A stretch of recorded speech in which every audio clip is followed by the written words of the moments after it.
La situación en Perú está un tanto complicada. En Rusia también sigue escalando las situaciones económicas. Estados Unidos impone nuevas sanciones, igual que la Unión Europea.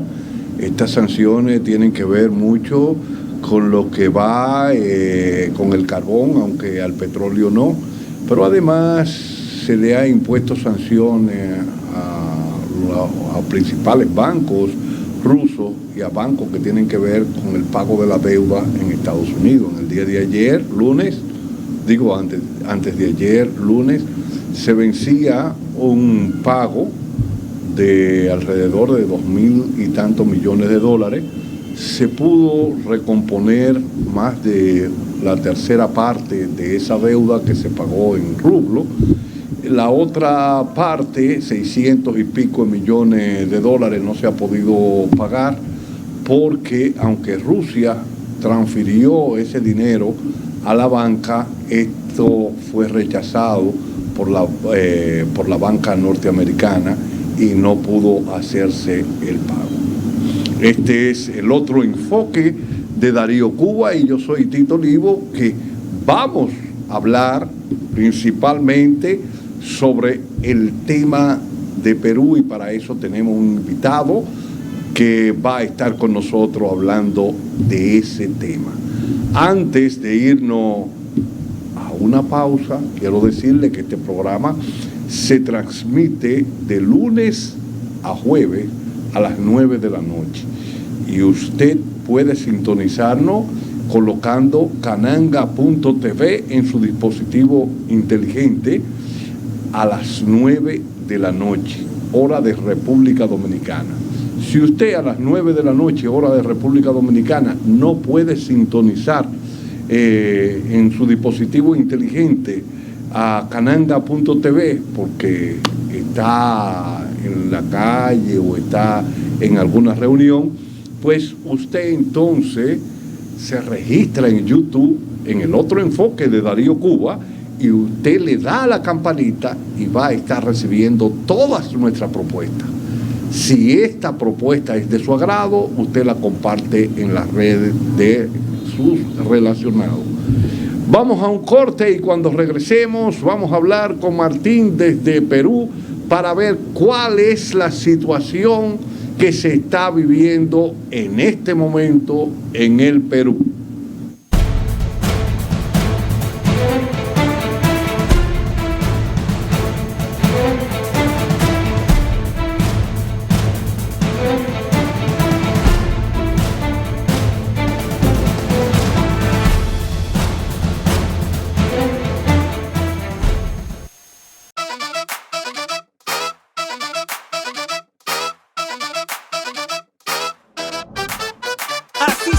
Tu negocio cuando le pongas pilas nuevas. Ya está aquí Expo Fomenta Pymes Banreservas. Aprovecha tasas desde 7.95%, ofertas en comercios aliados, talleres de educación financiera y mucho más. Expo Fomenta Pymes hasta el 30 de abril. Más información en banreservas.com. Banreservas, el banco de todos los dominicanos.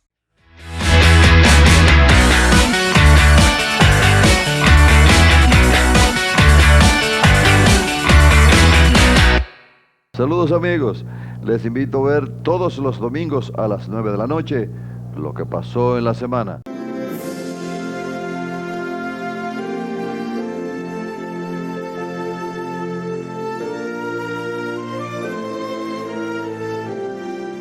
Esta revista informativa con los temas nacionales e internacionales, reportajes interesantísimos. Véalo solo por aquí, por Cananga TV. Televisión en tus manos, con Darío Cuba. Todos los domingos a las 9 de la noche, lo que pasó en la semana.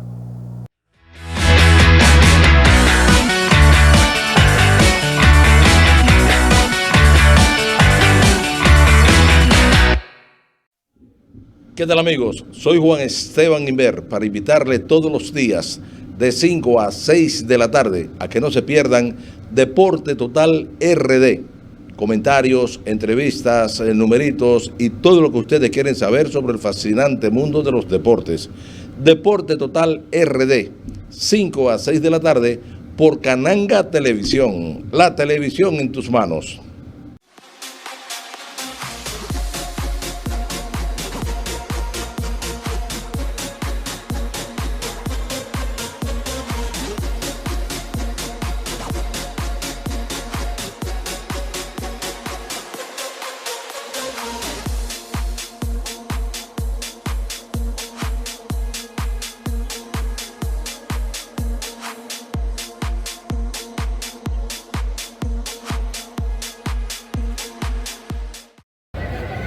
Cananga Televisión, mi nombre es Junior Quimaez Guerrero, muchas cosas buenas, bendiciones, se me cuidan.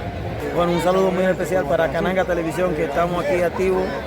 Wester Rivas, Cananga Televisión, sigue en sintonía, por favor. Un saludo muy especial para los televidentes, los que siguen el programa Cananga Televisión. Muy contento de estar compartiendo con ustedes. Un saludo para Cananga Televisión de parte de Tony Batista, pelotero profesional de las Águilas Cibaeñas. Vamos.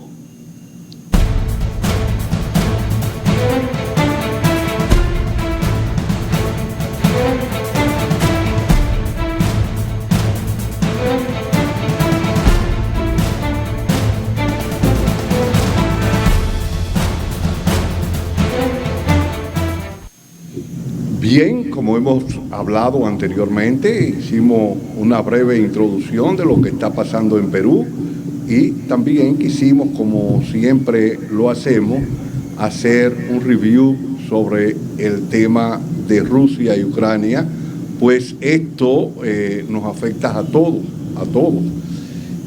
Vamos a entrar ahora en este momento con Martín Colás Torres, dirigente del Partido Comunista de Perú y que fue aliado con el profesor Castillo para la presidencia de la República.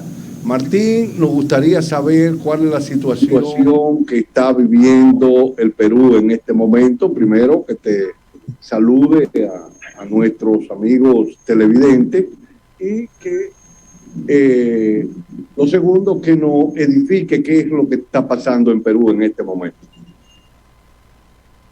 Correcto, buenos días, buenas tardes con todo, Tito, con tu amable audiencia.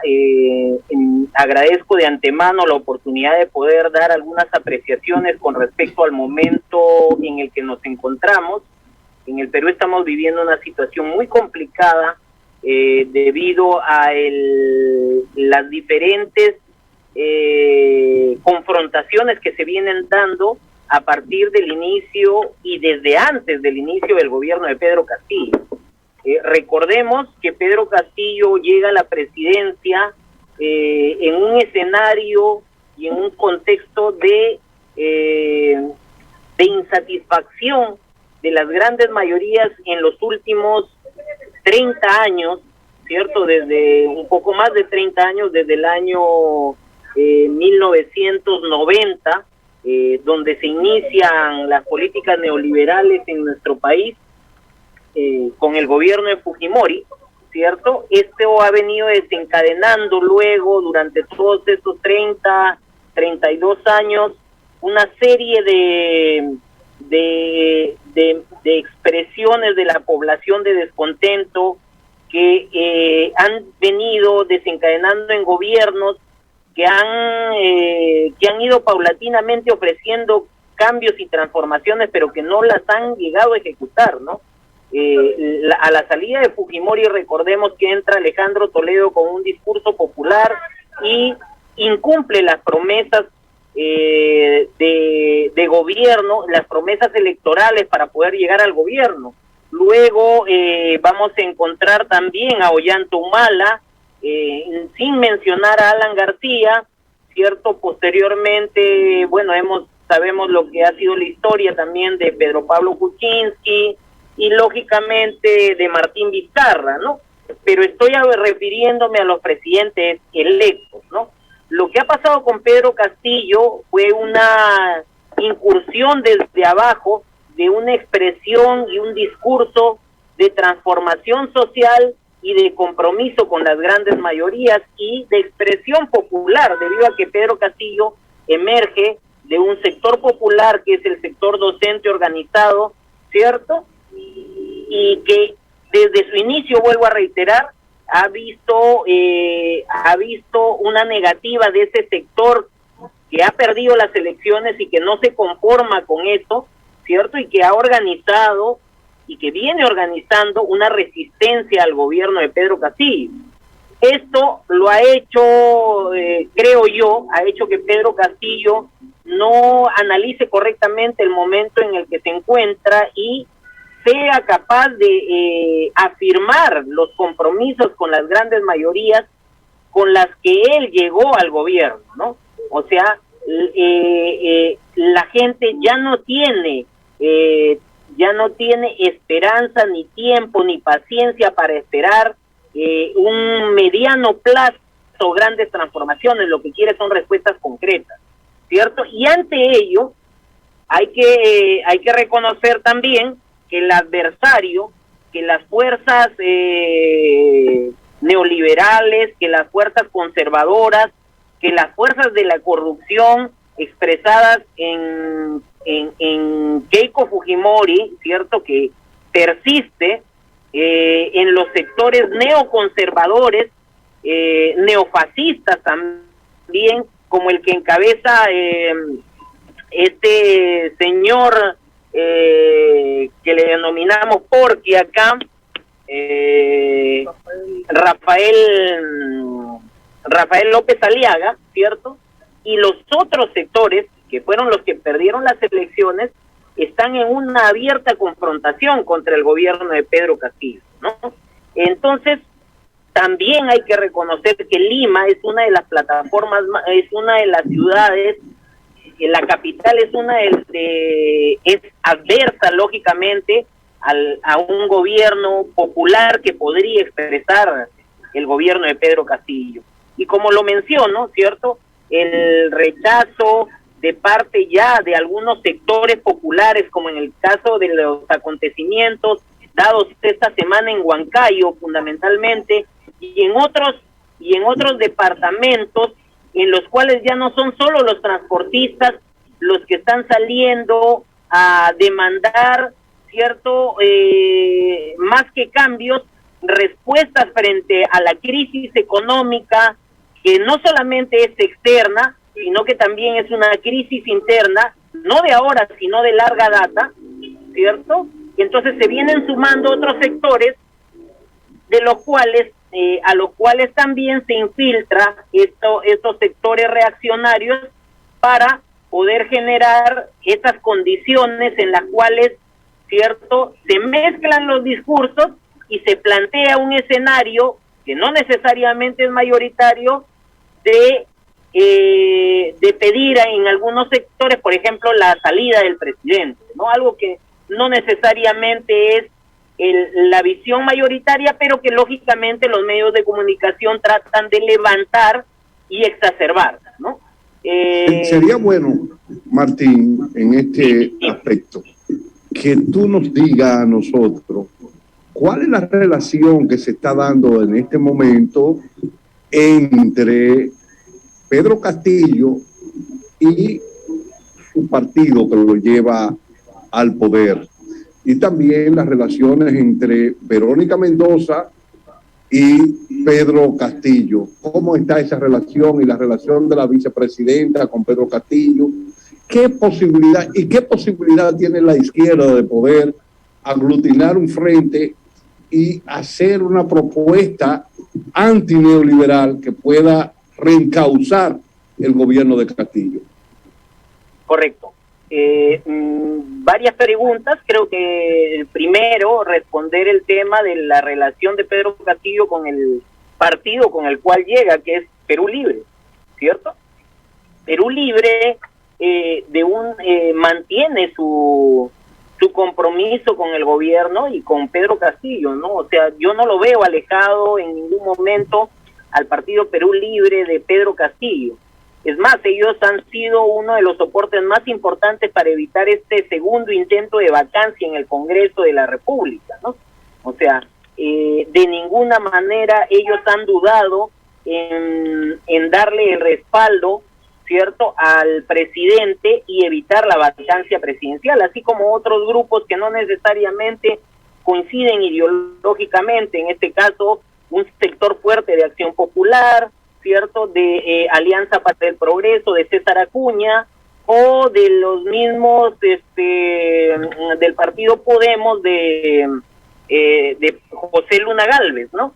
Entonces el gobierno, el ejecutivo, ¿cierto?, mantiene de una u otra manera, mantiene su cercanía al partido de gobierno, al partido con el que llega Pedro Castillo. Por otro lado, la izquierda, ¿cierto?, expresada teniendo múltiples expresiones. Tú has hecho una pregunta desde el lado de Verónica Mendoza. Verónica Mendoza dirige, como bien sabemos, un movimiento denominado Nuevo Perú. Nuevo Perú no ha logrado hasta el momento inscribirse como partido político para poder participar de manera autónoma en los procesos electorales. No participa en el proceso electoral municipal de octubre de este año y probablemente esté embarcado en su proceso de inscripción para los siguientes años, para las siguientes elecciones presidenciales. Ellos han marcado de una u otra manera una distancia con respecto al gobierno de Pedro Castillo. El alejamiento de ellos, producto, me parece, de una poca claridad a la hora de evaluar el hecho de la necesidad de exigirle desde nuestra perspectiva al presidente de la República, como fuerzas que contribuyeron a lograr el triunfo electoral de Pedro Castillo, ¿cierto?, requiere de que las fuerzas políticas que llegaron a impulsar ese momento exijan al presidente, ¿cierto?, un compromiso más decidido, más claro y acciones concretas con ese proceso de transformación social que las grandes mayorías exigen, ¿no? Y lógicamente ese alejamiento, pues, lo expresa, no solo fue expresado con la salida de los ministros que tenía Nuevo Perú al interior del gobierno, claro que no retirados por el presidente, pero eso no significaba que había que irse sin seguir afirmando la propuesta de cambio en un gobierno como este, ¿no? Del otro lado, las otras fuerzas de izquierda, llámense los partidos comunistas como mi partido, el Partido Comunista Peruano, el Partido Comunista del Perú, Patria Roja, las otras fuerzas políticas, ¿cierto?, el Movimiento al Socialismo y otros, están tratando de reorganizar su presencia política en un nuevo agrupamiento ya para dar acción al movimiento social, ¿cierto?, y salir a tener una presencia significativa en las calles y en la propuesta política, ¿no? Para el día de mañana se está convocando una movilización más allá de la apuesta de lo que hemos tenido el día de ayer, ¿cierto? Una movilización para exigir el cumplimiento de las promesas electorales del gobierno de Pedro Castillo y para exigir, ¿cierto?, exigir también los cambios necesarios, como ya lo había mencionado, ¿no? La CGTP, por ejemplo, la Central General de Trabajadores del Perú, los sindicatos a nivel nacional están empezando también a dinamizar la política y se van a movilizar para que esa oposición al gobierno de izquierda, ¿cierto?, de Pedro Castillo, sino es una oposición al mantenimiento de las políticas neoliberales en nuestra patria, ¿no? Los trabajadores organizados y lógicamente veremos también a otros sectores en este transcurso. Esto me parece que con un análisis un poco más centrado habría que decir que se van a expresar lógicamente en el Perú las diferentes contradicciones, ¿no? Y ahí el presidente tiene que tener la capacidad de poder asumir, ¿cierto?, con quién está, ¿no? Si está con las grandes mayorías que lo llevaron al poder, o está con los grupos de poder que lo están haciendo doblegarse y que finalmente son ellos mismos los que de una u otra manera van minando su legitimidad y ayudando a estos sectores reaccionarios y a estas fuerzas antipopulares a lograr su salida antes del periodo que corresponde, ¿no? Que es algo muy difícil, en realidad también hay que asumirlo, ¿no? No es posible, ¿cierto?, sacar a un presidente de manera constitucional en nuestra patria si no es por el lado del Congreso de la República, ¿cierto?, a través de la vacancia presidencial. Y hemos visto que en estos dos intentos esas fuerzas han fracasado. Pero han sacado varios presidentes a través de la vacancia presidencial en los últimos años. Pero por supuesto, pero eso ha sido en momentos como te los he mencionado, no han sido en un solo momento, no han sido varios. El único presidente que ha salido en nuestro país vía vacancia ha sido Pedro Pablo Kuczynski, incluso renunció, recordemos. Y Martín Vizcarra, Pedro Pablo Kuczynski fue electo, recordemos, ¿no? Y renuncia por un tema concreto de corrupción, ¿no? Un tema de, recordemos, los lobbies que él tenía siendo parte, ¿cierto? Habiendo sido ministro, había tenido, ¿cierto?, participación en contratos con el Estado, cosa que era indebida, ¿cierto? Y otros más. Así es. En el caso de Martín Vizcarra, habían probados actos que lindaban con la corrupción y finalmente, pues, la gota que derrama el vaso también fue los famosos vacunagate, si recordamos, ¿no? En el caso de presidentes que hayan sido sacados vía la vacancia presidencial, en realidad son muy pocos. El anterior fue, recordemos, Fujimori, que tampoco fue vacado, sino renunció vía fax. Ok. Martín, yo viví parte de la situación del Perú. Recuerdo que te conocía ya cuando fuimos a la toma de posesión, o sea, toma de mando, como se dice en muchos lugares, a la presidencia de Pedro Castillo.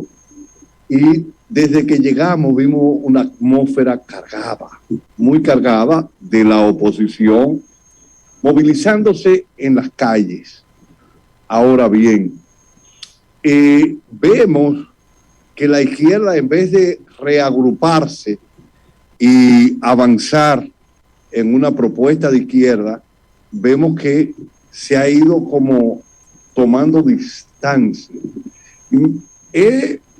Te hago esta pregunta porque me gustaría saber cuál es la relación que hay entre la vicepresidenta de Perú con el presidente de Perú y con Perú Libre, porque ella también tomó distancia diciendo que no era de Perú Libre.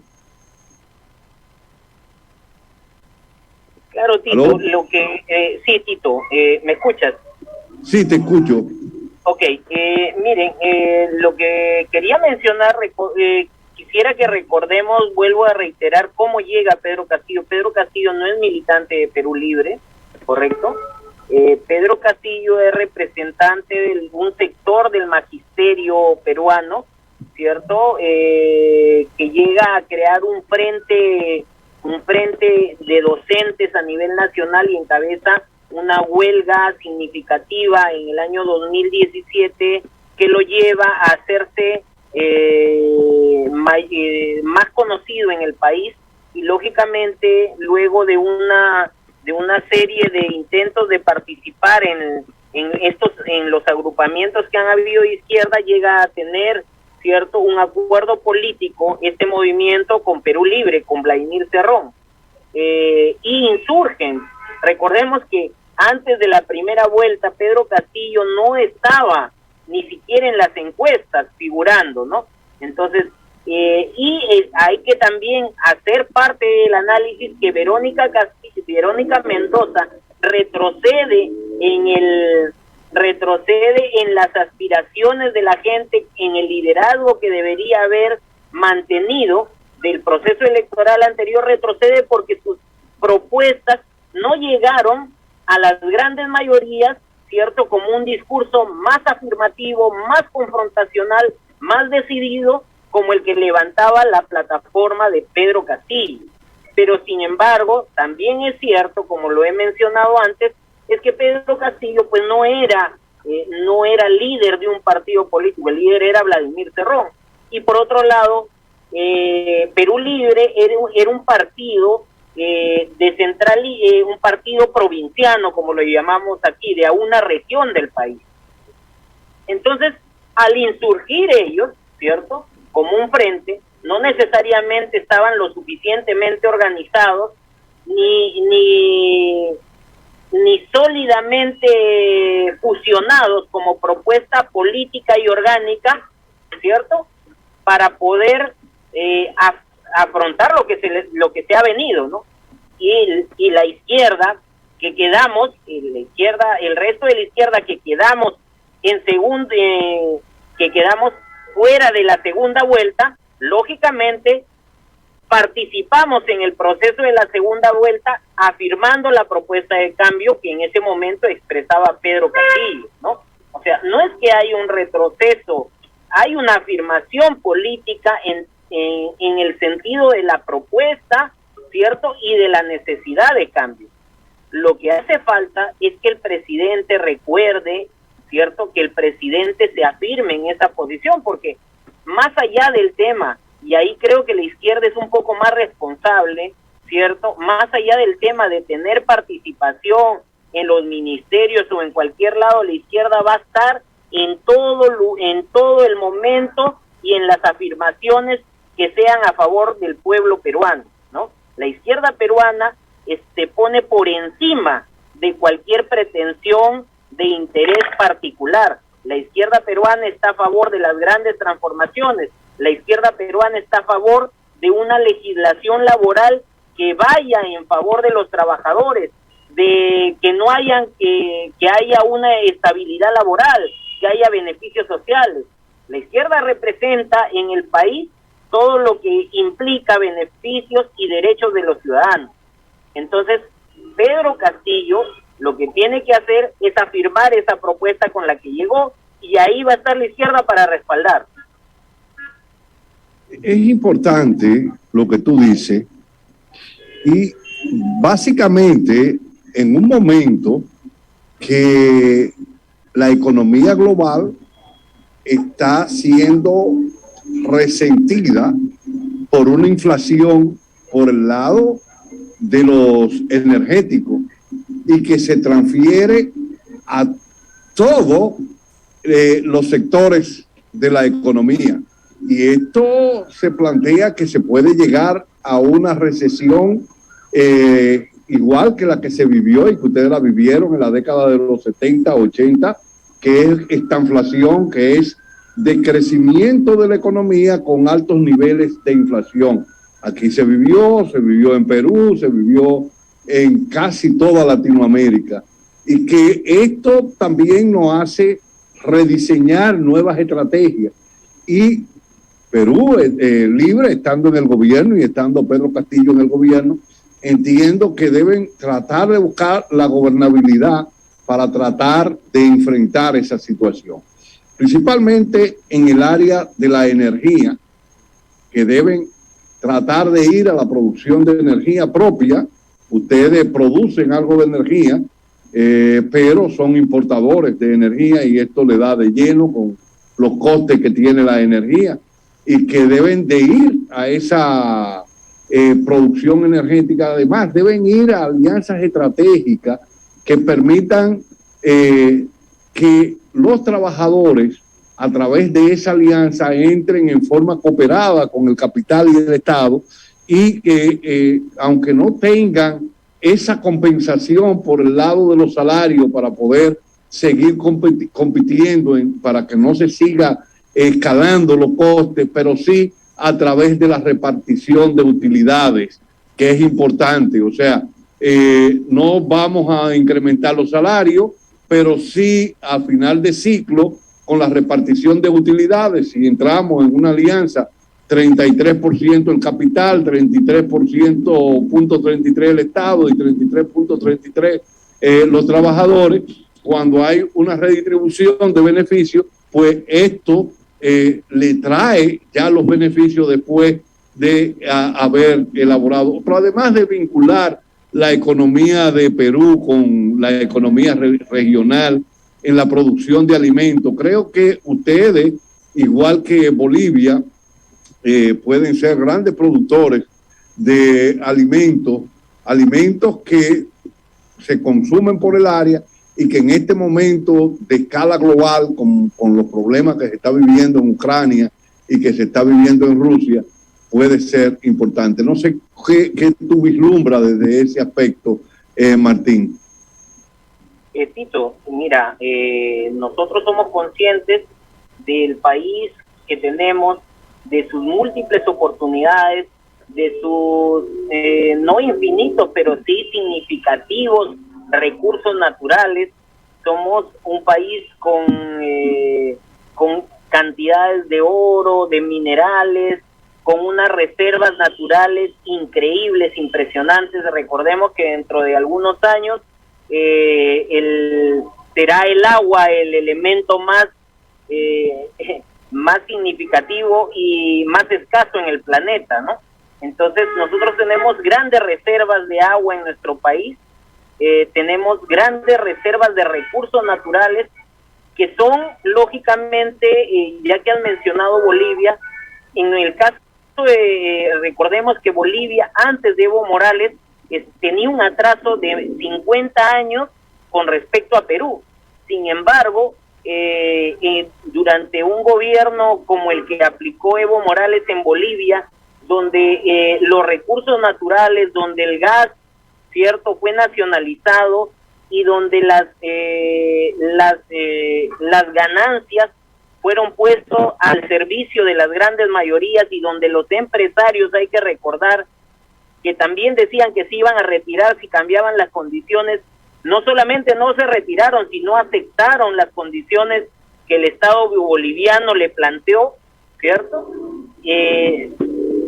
Por eso te mencionaba el hecho, ¿no? Aquí hace falta que el presidente se dé cuenta que el respaldo popular con el que él llegó, la única manera de que él se quede huérfano de ese respaldo será cuando él le dé la espalda a aquello a lo que se comprometió. Él se comprometió al cambio de las condiciones de negociación, ¿cierto?, con estas grandes empresas, ¿cierto? Por ejemplo, te doy un ejemplo significativo que no se está apreciando con claridad en nuestro país. Se está hablando, el presidente salió hace un par de semanas a hablar de la masificación del gas natural, que se va a masificar el gas natural, que eso va a significar una reducción significativa en el precio del combustible que se utiliza para lo que es la cocina de alimentos en nuestro país. Pero el presidente no se da cuenta, o sus asesores no le dicen correctamente que esa masificación del gas le está yendo en favor, ¿cierto? No de a quienes va a llegar esa masificación, sino de los dueños, que en este momento son los dueños de Cálida, ¿cierto? Entonces, lo que hay que cambiar son las condiciones y los propietarios de estos medios, que son nuestros recursos naturales. El gas natural es peruano, ¿cierto? Lo que ha pasado también con el derrame de petróleo en nuestro país significa, en otras condiciones, en un país como Norteamérica, por ejemplo, hubiera significado la inmediata suspensión de actividades de Repsol, la multa con más de 200 millones de dólares. Y sin embargo, en nuestro país, ¿cierto?, nuestro presidente, el presidente que habló de los grandes cambios, no está siendo fuerte, no está siendo contundente en temas que la gente lo percibe. O sea, la gente está cansada y agotada y no quiere esperar, exige cambios ya. Entonces, si el presidente no se pone a la altura de las circunstancias, ¿cierto?, no,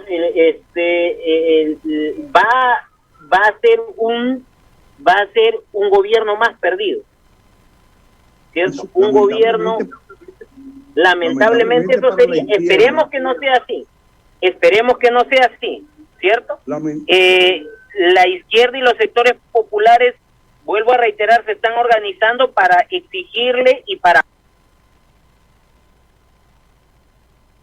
Exacto.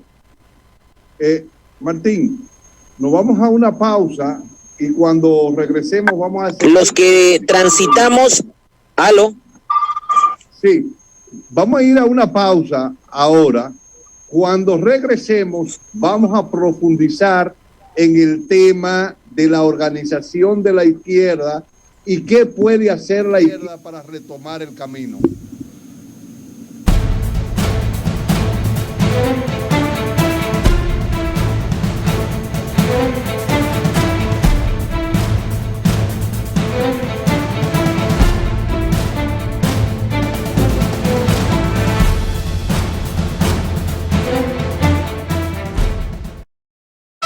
Así se sentirá tu negocio cuando le pongas pilas nuevas. Ya está aquí Expo Fomenta Pymes Banreservas. Aprovecha tasas desde 7.95% fijas hasta 3 años. Ofertas en comercios aliados, talleres de educación financiera y mucho más. Expo Fomenta Pymes hasta el 30 de abril. Más información en banreservas.com. Banreservas, el banco de todos los dominicanos. ¿Qué tal, amigos? Soy Juan Esteban Inver para invitarle todos los días de 5 a 6 de la tarde a que no se pierdan Deporte Total RD. Comentarios, entrevistas, numeritos y todo lo que ustedes quieren saber sobre el fascinante mundo de los deportes. Deporte Total RD, 5 a 6 de la tarde por Cananga Televisión, la televisión en tus manos.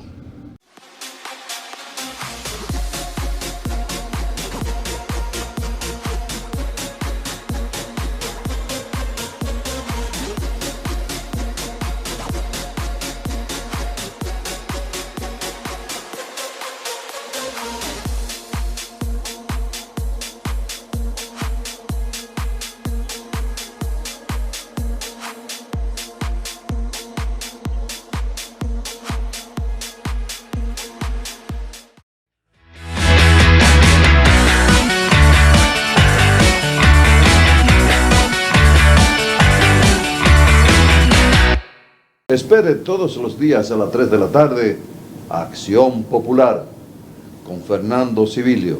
Análisis, comentarios, críticas, consejos.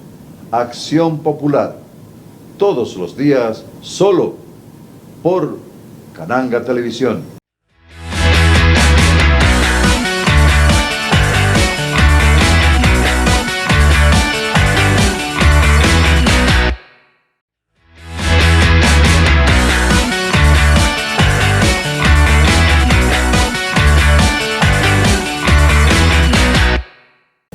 Espere todos los días a las 9 de la mañana el matutino de Cananga.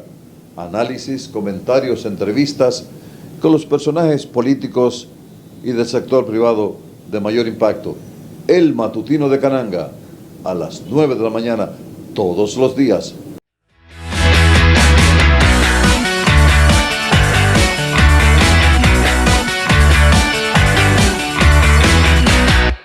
¿Qué tal, amigos? Yo soy Juan Esteban Inver.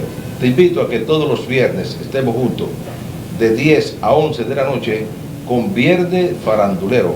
Junto a Jorge Jiménez tendremos comentarios, entrevistas, videos de los 70, de los 60, de los 80, de los 90, de los 2000.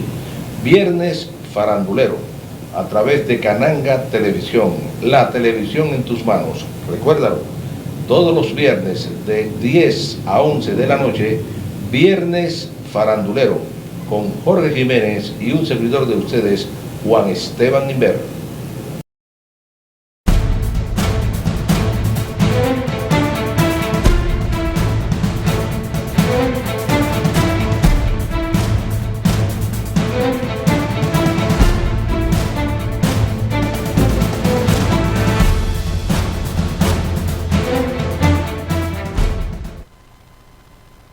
Estamos en el otro enfoque de Darío Cuba, soy Tito Olivo y estamos entrevistando a Martín Cola de Torres del Partido Comunista Peruano y analizando la situación por la que está atravesando Perú. Decíamos que cuando regresáramos en este corte, después del corte que hicimos, vamos a hablar cómo puede la izquierda peruana reencauzar la lucha y tratar de reencauzar a Pedro Castillo por esas grandes transformaciones que necesita el Perú. Los micrófonos y cámaras son tuyos, Martín, para que pueda explicar esa parte. Sí, Tito, yo en lo personal creo que la respuesta de la izquierda no va a ser otra que organizarse como siempre, que organizar a las mayorías y de exigir los cambios que siempre ha exigido, ¿no? La izquierda no le haría un favor flaco al gobierno de Pedro Castillo si se suma y le dice, está bien, sigue haciendo lo que estás haciendo. Lo que mejor debe hacer, lo que debe hacer la izquierda es lo que mejor sabe hacer, es organizar a la población, es acompañarle en sus luchas y acompañarla en el recordarle al presidente la necesidad de cumplir sus compromisos electorales, ¿no? Y son compromisos capaces de ser asumidos, ¿cierto? La renegociación de los contratos con las empresas transnacionales en nuestra patria para lo que es la explotación de los recursos, la renegociación de contratos como con la Telefónica, que en este momento, como ustedes bien saben, nosotros pagamos el teléfono más caro de América Latina. También propuestas que en realidad requieren, ¿cierto?, como la que levantamos nosotros, el movimiento también Universidad para Todos, que es el ingreso libre a la educación superior, ya sea esto universitario o técnica. Los jóvenes de nuestro país, que son más del 50% de la población, requieren un proceso de profesionalización. No, recordemos, cierto, que esto no es un discurso de la izquierda, sino es un discurso en realidad de los países en desarrollo, es una propuesta de los países en desarrollo, que es hacer que la mayoría de su población tenga las oportunidades de profesionalizarse. En nuestro país, Tito, de cada 10 jóvenes en edad de estudiar, solamente 3 tienen acceso a la educación superior. Y de esos 3, solamente 1 va a la educación superior pública. Es decir, el Estado no promueve ni atiende al 90% de los jóvenes de nuestra patria. Entonces, ¿cómo esperamos que estos jóvenes tengan mejores oportunidades laborales, tengan acceso a un trabajo digno, tengan condiciones para poder afirmar emprendimientos económicos, ser sujetos de crédito, si ellos no tienen posibilidades de poder tener esa herramienta fundamental del mundo moderno que es la profesionalización? Hoy día la profesionalización es como lo era hace 50 años la educación básica regular, es la educación inicial, primaria y secundaria.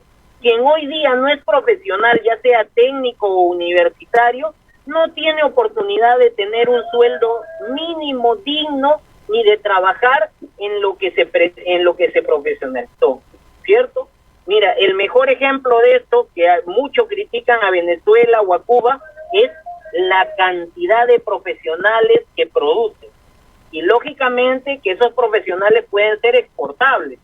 ¿Por qué en países como el nuestro, cierto, donde tenemos recursos, donde vivimos en democracia, cierto, no podemos tener esas oportunidades? Y no solamente hablamos de Cuba o Venezuela, los países desarrollados tienen mecanismos por los cuales la población tiene acceso a la educación superior y en nuestro país ese no es el caso, ¿no? Yo creo que la izquierda, vuelvo a reiterar, va a ser decisiva en este siguiente proceso para poder orientar a las mayorías que pudieran, cierto, caer en el discurso del fascismo, ¿no? Recordemos que el fascismo, cierto, en el mundo ha aprovechado circunstancias como estas para encaramarse en las justas demandas de la mayoría de la población. Eso es así como tú estás hablando, pero no solamente en Perú se dio esa circunstancia. En toda América, recuérdate que el modelo neoliberal trató de privatizar, no que trató, sino privatizó todos los servicios que brindaba el Estado en la década de los 70, 60, 50, durante ese modelo keynesiano que se planteaba desde la cuna al cementerio. Tú podías estar de acuerdo o no de acuerdo, pero era un modelo más incluyente que este modelo totalmente neoliberal, que es un modelo excluyente. Eso se impuso a sangre y fuego, primero por golpe de Estado en todo el Cono Sur, y ustedes lo vivieron, y después a través de la imposición del Fondo Monetario y el Banco Mundial, con lo que Washington entendía que se debía saber sobre economía. Desde la izquierda hay que tratar de dinamitar esas bases, principalmente llevando educación y formación a todos los niveles para tratar de elevar el conocimiento, y con elevar el conocimiento la competitividad de los pueblos, y hacer que esos pueblos sean más justos, o sea, que la equidad se asome a esas naciones, a estos pueblos hermanos. Me gustaría saber cuál es el rol que puede jugar en esto figuras como Héctor Berhard, que cuando lo pusieron en el Ministerio de Relaciones Exteriores, en toda la izquierda que estábamos presentes ahí en la toma de posesión de Castillo, nos sentimos orgullosos de ese nombramiento, y cuando se le pidió la renuncia, pues todos lo sentimos grandemente. Me gustaría que ya en estos últimos minutos tú nos expliques esta situación, esta forma que entiendo de integrarse que debe haber. Tito, mira, sí, por supuesto, Héctor Béjar y una serie de grandes analistas políticos desde el campo de la izquierda van a respaldar, como te mencioné, toda propuesta de cambio, pero su análisis, el análisis de Héctor Béjar, me imagino en este momento, en las oportunidades que lo he escuchado, es lógicamente similar al que te he manifestado, de que Pedro Castillo está en una disyuntiva, ¿no? Y tiene que afirmarse en una propuesta, porque lo están ensimismando gente pues que no necesariamente está a favor de su gobierno, pero que sí ha visto una oportunidad, como en el caso de cualquier otro gobierno que no está bien posicionado, de subirse al carro y hacerlo que equivoque el camino, ¿no? Como lo que te decía, alguien le dijo al presidente, masifiquemos el gas, y él dijo, claro, hay que masificar el gas, pero lo que no le hicieron presente, y que él debería tenerlo en claro, es quién se beneficia más con la masificación del gas. No es el propietario, entonces es la propiedad en este momento del gas, que es una empresa, ¿cierto?, privada, la que se beneficia de este proceso de masificación. Se beneficiaría más la población si de una vez por todas asumiéramos que esos recursos son nuestros, y que esos recursos lógicamente deben masificarse para todos los peruanos, ¿no? O para la gran mayoría de peruanos a los que pueda llegar, ¿no? Porque también es cierto que no va a llegar a los 32 millones de peruanos, 33 millones de peruanos, pero sí a las grandes mayorías que pudieran tener acceso a él, les va a ser de mucha ayuda y utilidad. Igualmente, por eso refiero el tema de que desde el campo popular existen una serie de intelectuales, amigos, ciudadanos, dirigentes populares que están al servicio del país y que lo van a estar siempre, ¿no? Que lo vamos a estar siempre para respaldar toda propuesta de cambio, más allá de un tema de intereses personales o políticos, ¿no? Aquí todos tenemos que poner la camiseta, aquí hay que darnos cuenta quiénes están a favor de las grandes mayorías, de todos los peruanos, en realidad, no solamente de las mayorías, de todos los peruanos, incluso de aquellos que salen sin saber por qué están saliendo, ¿no? Como mucha gente que no tiene claridad, la hemos visto en algunas entrevistas, algunos de nuestros ciudadanos, que les preguntan por qué salen a marchar, ¿cierto? Cuando les preguntaban por qué salen a marchar por el indulto de Fujimori, y algunos decían porque está viejito, ¿no? O porque está muy enfermo, ¿no? Entonces, y no tienen claridad, ¿cierto? Por la poca memoria histórica a la cual los medios de comunicación, la política fáctica, los instrumentos de poder han acostumbrado a nuestra población, ¿cierto? Por eso apelamos nosotros al tema de la educación superior, ¿no? A desarrollar más ciudadanía. Si no tenemos ciudadanía, no podemos ejercer correctamente nuestros derechos. Yo creo que hay que levantar también nuevas propuestas de cambio en el país que afirmen nuevas banderas políticas y de lucha, ¿no? Mencionaba, yo sé que podría parecer reiterativo esto del movimiento Universidad para Todos, como lo denominamos nosotros, pero recordemos algo, ¿no? Mira, estos muchachos que hoy día están en el gobierno chileno nacieron también de una propuesta de hacer que la educación superior sea para todos los chilenos. Y hoy día son los que están liderando, esperamos un profundo cambio en una tierra, en la tierra de Allende, y que merece realmente una patria diferente, ¿no? Así es, Martín.